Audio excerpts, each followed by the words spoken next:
For the armament of fighters, the philosophy was developed in the 30s, which provided for the use of a cannon in association with machine guns. The configuration considered most appropriate then was to find it located inside the engine, so that as far as possible a coupled engine cannon was created that improved rigidity, making the cannon more accurate in shooting. In addition to this,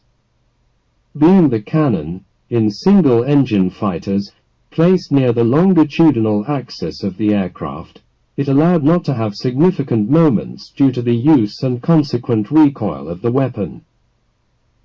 This solution was associated with liquid-cooled linear thrusters that lent themselves to housing the weapon between the cylinder banks. Equipping a fighter with a cannon made it more lethal by having a weapon with greater range and power than machine guns. This made it possible to hook the opponent at a greater distance and have more time to adjust the shot or even keep him at a distance such as to be unreachable by the opponent's weapons, if they were machine guns, and instead continue to beat him with one's own. In reality, given that the first cannons had a very low frequency of shots and were easy to jam, undergoing the thermal influence of the engine which generated considerable differential expansions in the weapon, it was realized that this idea was much less feasible than previously thought. Unless you intercept the enemy aircraft from the side or from behind. In fact, if it had been intercepted head-on, the speeds of the hunter aircraft and the hunted aircraft would add up, with the result of seeing the distance between the two aircraft rapidly vanish. This made the possibility of keeping the enemy at a due distance and above all having enough time available to be able to deliver deadly blows to him purely academic. With this premise, noting that the machine guns were less heavy and made it possible to have a wider range of fire, one goes on to convince oneself that in the close combat of aircraft with speeds exceeding 500 km per hour, such as fighters were, it could be a winning move have a consistent park of small-caliber machine guns placed on the wings, outside the space in which the engine propeller operated and therefore at the maximum firing rate of the machine guns. Because it would have been much more probable that multiple shots in a firing range full of bullets could hit vulnerable points of the opposing aircraft.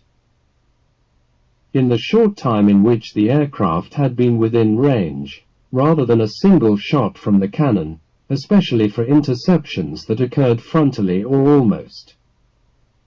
This philosophy was especially embraced by the Royal Air Force, where the first series of Hurricanes and Spitfires featured groups of small-caliber machine guns allocated in the wings. This idea would have been completely disavowed by combat practice in World War II. In fact, it was seen that even large quantities of small-caliber machine guns operating from a single aircraft, as was the case in the first series of British fighters, could not generate such damage as to be comparable with that of larger weapons, such as, for example, machine guns from 12, 7 or 13 millimeters,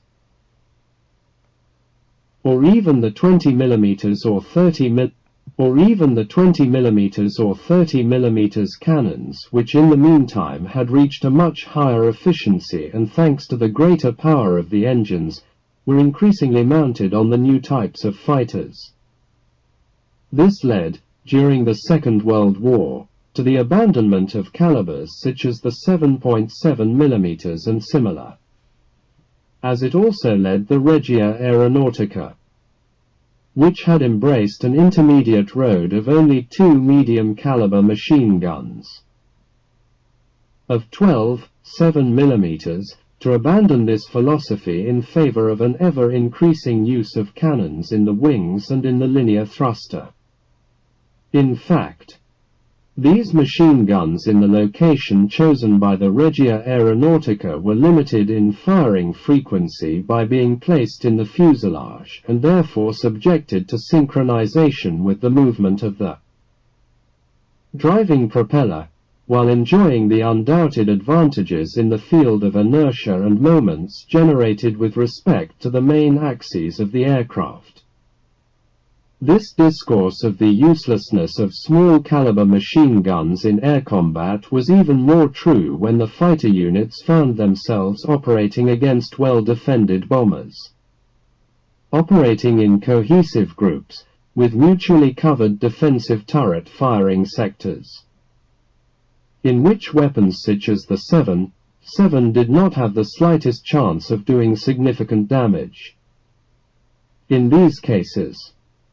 either the fighter was armed with cannons or at least large-caliber machine guns in quantity and with powerful ammunition, or it was practical suicide to face a bombing formation, even if limitedly defended by escort fighters. Therefore, towards the end of the war, an armament for fighters based on cannons and also rockets or the first examples of air-to-air missiles was imposed.